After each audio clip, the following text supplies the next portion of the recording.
Alright, today we're talking about communication tricks and treats that you could use within the home. But first we want to introduce ourselves a little bit. So what are speech language pathologists? Well, we're also known as SLPs, and we can work in a lot of different settings.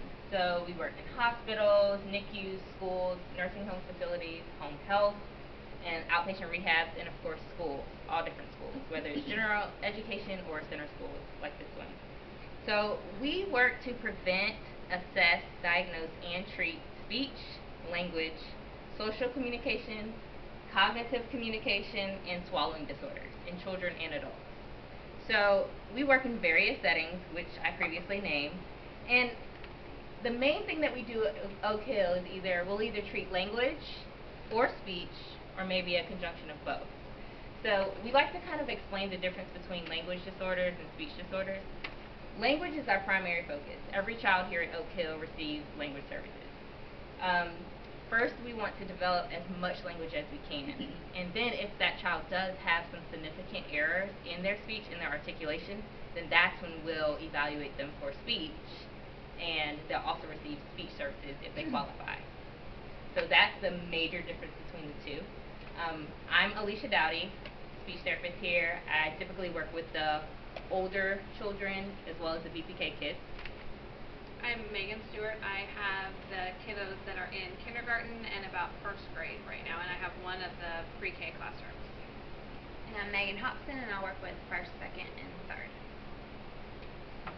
And I am Angelia Sochinski, and I work with kindergarten, first grade, sixth grade, pre-K. All the kids. So today we're going to talk about increasing communication opportunities, to call sabotage. So this isn't a negative terminology that we're going to use, just kind of like ways to elicit language in the home. Let's see. So you guys are parents. You know what your child wants, probably before they even know that they want it. You can anticipate their needs. So it's easy to just kind of give, right? It's efficient, but ways to kind of make, or ways for them to communicate more would be maybe putting toys or food that you know that they would like out of reach, because then that provides them with opportunities to have to request it. And requesting can be through a variety of means, or labeling items. You can do verbally. A lot of our kids use the picture exchange, gestures, pointing, nodding your head, shaking your head. All these are ways of communicating. Maybe you put some items in locked cabinets, so now we're working on verbs. Open. What do you need to open? Doing some problem solving. Key. So just ways that you can use language at home without, and the thing is you don't need a lot of expensive things, right? It's just things that we use all the time. And play is the best way to really increase the language opportunities. I love my job because I get to play all day. It's really cool. It's fun, and I get a lot of language, especially out of play, because they enjoy it. It's reinforcing for them. Let's say you have an activity that requires pencils or scissors, so maybe hiding the scissors. So then you say, okay, cut your paper. Well, what do you need to cut the paper with? I like to use chairs a lot because obviously we do a lot of sitting in school. Okay, come sit down, but then there's no chair there. A lot of our students will sit on the floor. And then I'll kind of say, oh, well, that's interesting. I'm in a chair. You're not in a chair. What do we need? What's missing? And what I think is the most important part is waiting, because you can probably already tell what your child is going to want. But waiting really provides them with the opportunity to help develop that skill through problem solving, and to help development of the brain, because their brain is still developing, It's not fully developed till almost, and the emotional brain will develop, I think, until age 17 is what the research is saying now. So if we provide them with the answers, it doesn't give them that opportunity to kind of like problem solve through it. So waiting, it encourages the child to then not only reference the item or activity that they want, but us. And a lot of our students here have a really difficult time attending to us and having us involved because they just want the object. You'll kind of hear that term joint attention or social referencing being used with that. So we want to wait for them to reach for the object, and then again, if they need a verbal model, if they're verbal, then you can go ahead and provide that for them. Pictures are a great way, because then too, if they want something and you're not quite sure what they're saying, a picture says it all. So, or even the label help, because a lot of our children really need help. So teaching them to request for the assistance is good.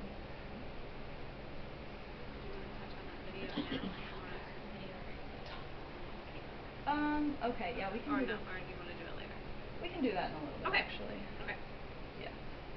The next point that we're going to touch on is something that Ms. Sochinski already touched on a little bit, and that's wait time. A lot of the times we can catch ourselves just talking and not realizing how much we're talking, and so we need to kind of watch, and we're guilty of that as well, to being able to make sure that we're giving that wait time for those kiddos. So we can give a direction and then count in our heads 1, 2, 3, 4, 5. And sometimes it might even have to be longer, but at least 3 to 5 seconds is kind of what we like to give our kids to at least think about what you just told them to do. And hopefully that'll give them some time to kind of increase their processing or their thinking about it, trying to formulate and understand what exactly we were asking of them before they're able to then perform the action with their body. And then after we provide the direction or a label, again, we want to wait 3 to 5 seconds before speaking again, so that way we have that time for them to process it. During that wait time, though, we don't want to just sit there necessarily and have a blank face, because that's just going to cause them to not want to interact with us and think that we're not interesting, which we are. So we want them we can do what we call look expectantly, which is kind of just a lot of facial expressions, so you can raise your eyebrows and say, or look at them, or look at the object that you might be wanting them to ask about, or look at the chair that you might be wanting them to sit down in, and you can kind of look at the student and then look over at the chair and then look at them again and kind of do one of the gestures like, what do you think? Pointing at it, that kind of thing. Doing a lot more talking, but nonverbal talking. So you're talking with your hands, with your eyes, with your face, with your body, all of that. Again, that's what Ms. Sochinski commented on about the joint attention or social referencing. And using those gestures to help them. Because sometimes the verbal won't necessarily connect with our kiddos right away, but the verbal paired with a gesture, or even just a gesture, like a point or a reach, or again a picture to show them the picture of sit down and showing them how to do that, can be something that we can use to help our kids process that information.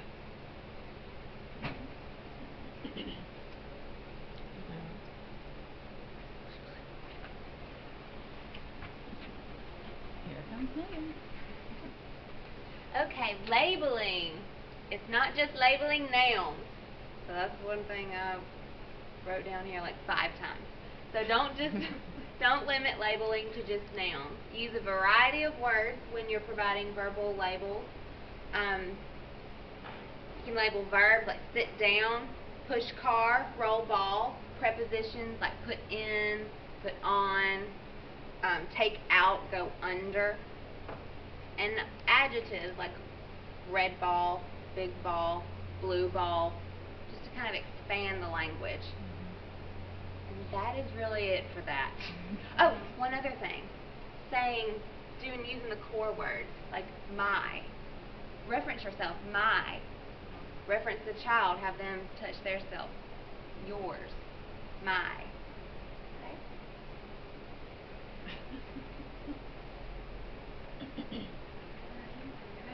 Okay.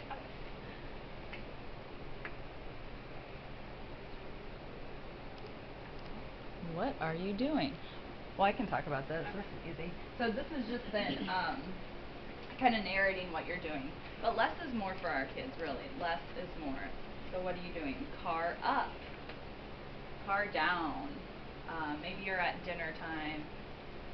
Give me a fork. Give her a spoon. Things like this is fun. Have some animation in your voice too. Because tone really is a lot of communication too. It's kind of silly to do it. And the other day, assistant asked me if I was a clown. I'm not a clown, but I am a speech therapist, and our job is just really to animate and to get them motivated to talk and communicate. Not just talk, communicate. And again, that's in a whole bunch of ways, not just words. I think the big thing here too is to remember that you don't always have to, when you're providing those models, you don't have to speak in grammatically correct sentences. So we might think we sound funny to ourselves, but like Meg was commenting on using those descriptor words like red ball. You don't have to say the big long phrase, this is a red ball, you threw me the red ball. You can just comment and say, red ball. And it might sound funny to us because we know how to construct and say these big long phrases, but to our kids we want to limit that language again, like Ms. Hobson said, where we just limit that language so they have less to process initially. And as they progress and get better with their language, then we can add on to those language models as well. So now we're going to move into choices. So providing choices actually encourages decision making, which also increases language development. When we provide a choice, we're usually providing models of the potential target words that we want the kids to eventually produce. Even if the child does not have any language at all, we're still giving them that option to have control over something. So first we kind of want to start with things that they like. Maybe I'd say 2 things prior to 3. If you have an apple and an orange, for instance, you go up to them, ask them, what would you like? Speak it as you move the object. So for instance, apple or orange, and then they either have to reach, use eye gaze, or they may even produce the word before you know it. Okay, so we just want to make sure that you show the options of show their options, and then explain to them what it is. Describe what it is. Do you want red apple? Do you want orange apple? Do you want pizza, or do you want a taco? But either have an image of it or the actual object. Let's see here. So one thing that we do in therapy is to pair a preferred choice with a non-preferred choice. That initiates them making a choice, because would you like a piece of tissue or candy? Automatically they're gonna want the candy, but you're teaching them how to make the choice. So if you want to start out at home with something as simple as that, choose a non-preferred item that they really cannot stand. Some kids love tissue, so that may not be the item for you, but choose a non-preferred choice and then a preferred choice. Now, if your child has echolalia and they like to reproduce whatever you said last, then that's when you have to switch when you say whatever the preferred item is. So if a child does have echolalia, I tend to make that my first choice. So would you like the apple or the tissue? They might automatically say tissue, but then once you try to give it to them, they're going to decline it. So that's going to eventually teach them how to make that choice and to verbally describe what it is that they want.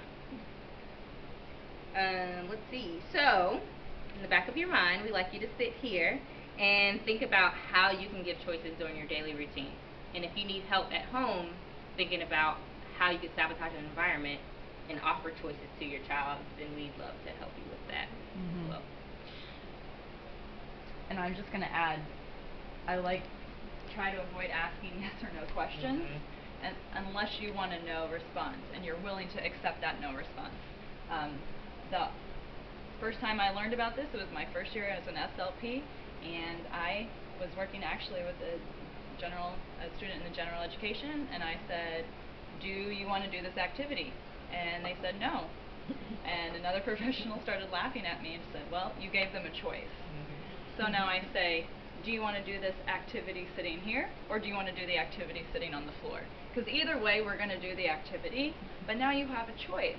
So it gives them a sense of control over their environment, which, you know, our kids really, they really want that. They crave that control. But at the end, you win, because they're going to do the activity. Do you want to go to bed now, or do you want to go to bed after a book? You're still going to go to bed. Yeah, exactly. And this tool is so powerful, this token economy board, which we utilize all the time throughout the day. It can be so simple as this. Depending on the level of the student and how versed they are in use of a token economy, you might want to start with maybe 2 stars, or you can use pennies, you can use any sort of token that they would get. And then you can work up to 5. Maybe if they can work for longer periods, you can put 10 on there. But this is based on the principles of the applied behavior analysis for positive reinforcement. So once they earn a token, you cannot take it away from them, because we want to positively reward them for doing something. For instance, if I said, and I also like to remind the students what they're working for. I like to give them a choice. Do you want to work for computer, or do you want to work for candy? All right, you made a choice. A lot of them like to change their mind, as we all do when we make choices. But let's, you know, you chose computer. We're working for computer. And always remind them, what are you working for? What's the goal? So if I asked Megan, sit down. Remember, you're working for computer. Sit down. Great. Thank you for following the directions. Touch your head. Thank you. Say your name. Megan. Great. So positively reinforcing them for items or for tasks. So one of the most important things about using a token economy is, when do they get reinforced? In your mind, you always have to know, when does the reinforcement come, and what is the expectation? So maybe at home you could use a token economy for the bathroom routine. And maybe they can't do the whole routine, but they can do one step at a time. Get your toothbrush. What are you working for? A book? Are you working for, we don't want to give them a candy after a bathroom routine, but you know, you could give them a toy that they really like. What I like about using food, though, and is that you can give the reinforcement, and then you can start over again really quickly. Sometimes with a computer, it's a little bit lengthier depending on what you want, what they want to do. That's where timers come in handy. All right, you get computer for 1 minute. You get computer for 5 minutes. Whatever. 5 minutes are up, and then the stars or the tokens come off, and you get to start all over again. They see that they are having success and working towards something, and they feel proud, just like we all do when we are working towards something and we are positively reinforced. So. And it doesn't have to be fancy at all. I like that idea, and to enforce that in my life. Yeah, and you could even put, maybe a bathroom routine maybe has each step. So you could use a token economy. Oh, you got your toothbrush, you get a star. Good, brushing your teeth. There's another star. Remember, you're working for a book. So. Can you use it for chores? Like, because I find that I baby my child a little too much, and I like pick up his socks, or, you know, I finally got him doing stuff, like he'll take off his clothes and he'll actually put them in the hamper, so. Good. Yeah, and that's the thing is, like, what do you, your end goal. So we always have to have, working with our students, we always have to kind of have an end in mind. So if your goal, maybe I wouldn't do chores as a broad term, but maybe picking the socks up off the floor, or putting them in the hamper, or whatever it is. Every time you see that task, positively reinforce that. Okay. see how it works. And a lot of things too with our kids is trial and error. Not everything is going to work. You know, they're all specific, they have specific needs, so we have to listen to them, we have to watch them, what's working and what's not working. But don't get discouraged, just try something else, and then try something else again, and hopefully something will stick, because it does, so. Alright, something else that you can use, the first then board. So it's another visual strategy. It has 2 pictures on here. So it's normally first you have to do the work. First, work. And then you can also, like they've been talking about, give them a choice of what they want to do after they do the work. And then they get bubbles. So first I work, and then I have to get bubbles, or then I get to get bubbles. If any of the parents want these, either one, we will make them for you. Just let your teacher know, your therapist know, and we'll make one or the other for you if you think it'll be good to implement into your home. And just using that term, first this, then this, first, then. Tried that with potty training, it didn't work. That could be a token economy too. Right. Yeah, that's why I might need that board. Yeah. And they can work in conjunction with each other as well. So they're reminding them what they're working for. Again, first you have to work, first we have to do our work, then we get our bubbles. Remember, we're working for bubbles, and kind of pairing the 2 together and working towards those goals. And it's good for them to know that they're going to have an ending. There's an ending to the work. Like, I'm going to work, and then I'm going to get bubbles. And the same with the token economy board as well. It's good to know that there's an ending to all the work that you're going to make them do. This is our last slide. We wanted to talk a little bit about following your child's lead, because this will often lead to increased engagement and interest in activities.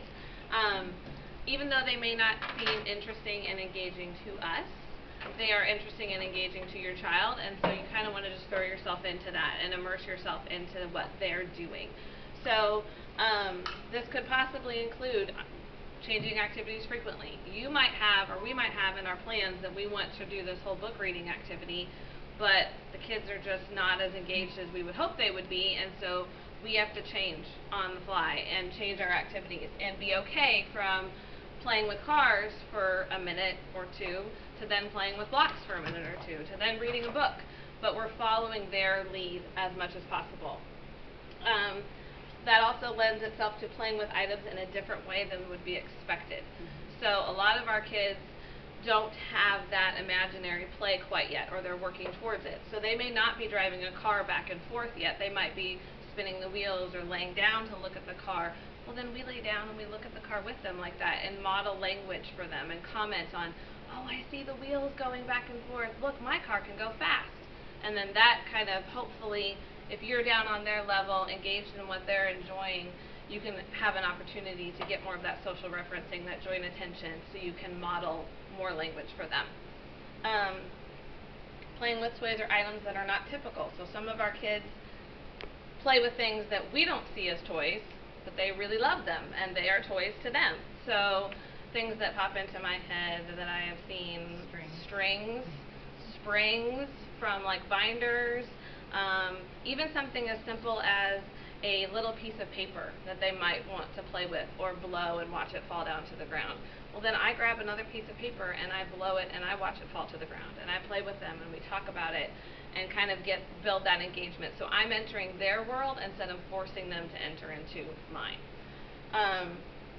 Again, commenting on what you see them doing and engaging in parallel play with the same items. So even though they may not be giving you that engagement that you want at that time, you are parallel playing with them. It means you're playing right next to them with the same or similar item, and just kind of showing them that it's okay for somebody else to be playing with them and near them, and doing the same thing there. And then getting down on their eye level when you're playing to them or speaking to them, because we often forget, I do as well, that we're a lot bigger than some of these little people. Some of our 6th graders, we are not as, they are bigger than us. But if we have little people, then we want to get down on their level and get down and talk to them, so we're as much to eye contact. They may not give us that eye contact, but at least they have that opportunity to be a little bit closer to us. So I like to do this in, sorry, I'm just going to jump in. I like to do this a lot with vocal play too, because a lot of our kids make different, interesting, funny sounds. So I start making the sounds too, and they kind of look at me initially like, well, what are you doing? Yeah. Or you speak my language, awesome, great. And then it starts to teach them the turn-taking rules of language. First you go, then I'll go. Then you go, then I go. So, I mean, it's kind of fun too. So, have fun with it. A lot of fun. I think that's all we have. Did you want to show that social referencing video? Yeah. This video that I'm going to show you kind of it does focus on the social referencing to give you an idea of kind of what it looks like. Because we hear that term a lot, but to tell you the truth, I've been working with children with autism for 10 years now, and until last year I finally got it. What it is that we're kind of striving towards. So. Emotion is a nonverbal language. So he said emotion. Emotions reveal the cognition, the understanding of the baby. And furthermore, emotions are the nonverbal communication of the baby towards the parent and the parent towards the baby. So therefore, I thought that emotions were a royal road, one royal road, to the study of the baby's development. In this study, babies between 9 and 12 months are brought into the lab and placed on a large plexiglass top table. Half of the table has a checkerboard pattern just underneath the surface. But halfway across is a visual cliff, which the baby can tell drops off steeply. The plexiglass top continues, so it's perfectly fine to proceed. But the baby isn't so sure. And this is a big drop for a baby just starting to crawl.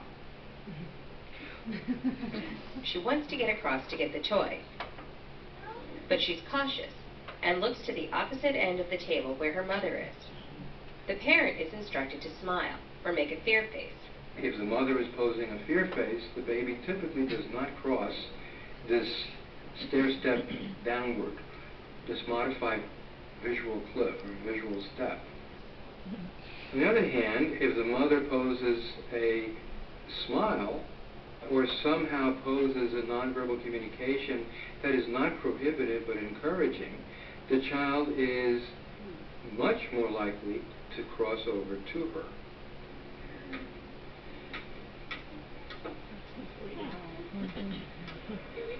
This particular study demonstrates the role of nonverbal communication in determining the child's behavior in uncertain contexts. A baby will, when they encounter something ambiguous, something uncertain, will typically look to the significant other, the mother, the father, a grandparent, the caregiver, in order to figure out what to do. So by 11 to 12 months of age, the baby is already doing what all of us do when something unusual happens. We look around to figure out how other people are reacting. Does that sound true for an autistic child, though? So this is why a lot of our children have not yet developed that skill.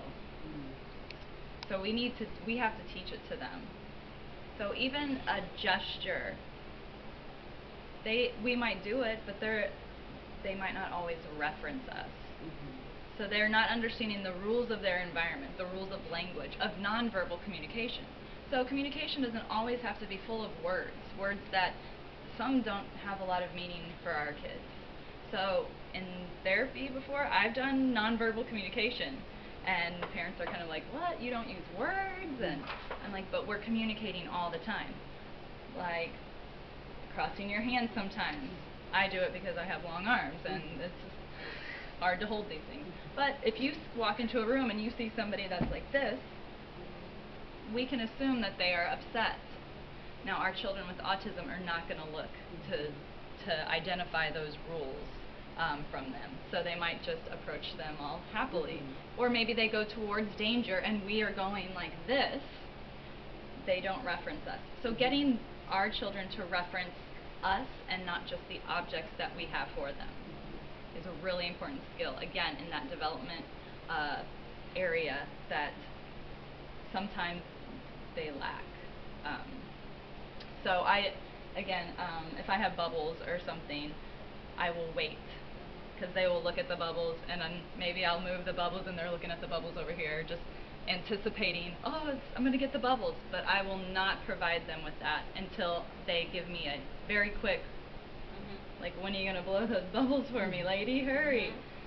So as soon as I get that fleeting moment of eye contact, you get the bubbles. So then over time, they may learn then to reference their environment.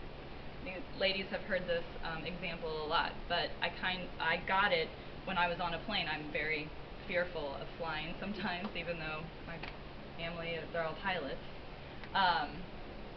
So now I use social referencing to reference the stewardesses. If they are calm, I know that I can be calm. When they start to get anxious, I know that I need to go into a different mode of whatever. So, and just really teaching that skill, that communication, reading your environment. I think Do you have any really other important examples of how it could be used at home? Absolutely. Like with parenting and. So maybe they want their favorite cookie. I don't know, what does your child like to do? Or He loves his iPhone. Okay. So you have the iPhone. All right, I'm going to get this ready for you. Maybe there's a game that's going to go on. Ready, set, and they're looking at the iPhone. They're looking at it. When are you going to push play, Mom? When are you going to do it? And then they look at you. Now I'm going to push play. Or if they take another thing would be as if the student took your hand. If your kiddo took your hand and led your hand to something, as they often do, sometimes our kiddos take our hands and lead us to what they want to show us and move our hand to reach for something. Well, then I will just hold my hand up there or over the object for a little bit and just wait.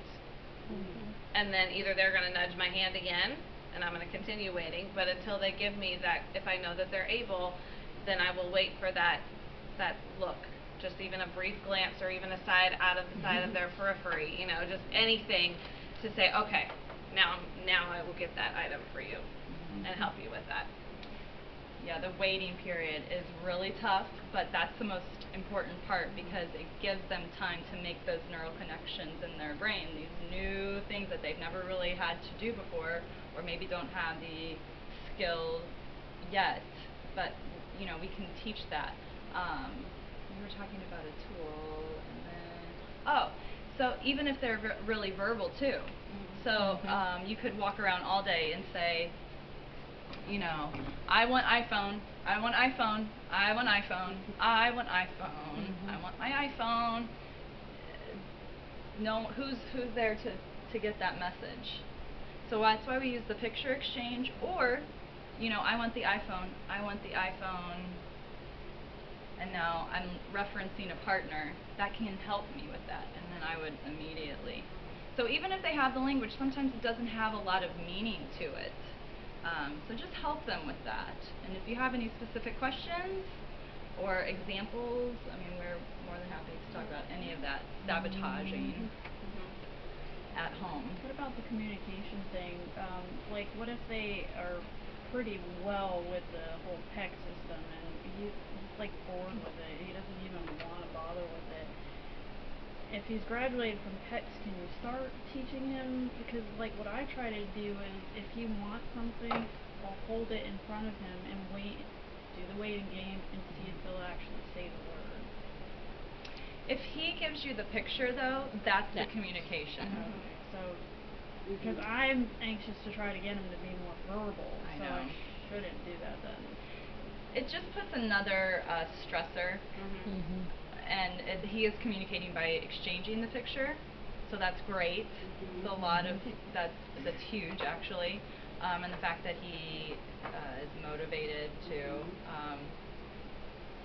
one thing that we can do is kind of provide that weight With as weight. well as with the Mhm. picture. So like once he exchanges the picture, instead of initially in PECS, when you get the picture, you immediately within half a second are to provide the reinforcer. Well, once we know that they're steady with that and they've mastered that concept, then we can implement that weight.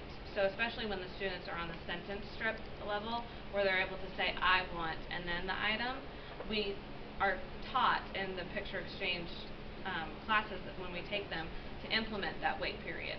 So the kids are taught to tap out, I want, and the object, and so we are taught as therapists then to pause when the kid points to I want, and even wait 3 seconds, and oftentimes we'll get one of these where they're like, I want, say it, come on. But what we're doing is we're waiting to see if they're going to give it to us. But if they don't give it to us within 3 seconds, we give it to them. And then we go on and we wait again on the item. So if it's I want cookie, we're going to say 1, 2, 3. I want 1, 2, 3. Cookie. If they don't give it to us. A lot of the times as the kids progress through the picture exchange protocol, they will get to that point where they are giving us the verbal. If they don't though, we don't put that pressure on them to say it, because the pictures themselves are their communication at that point.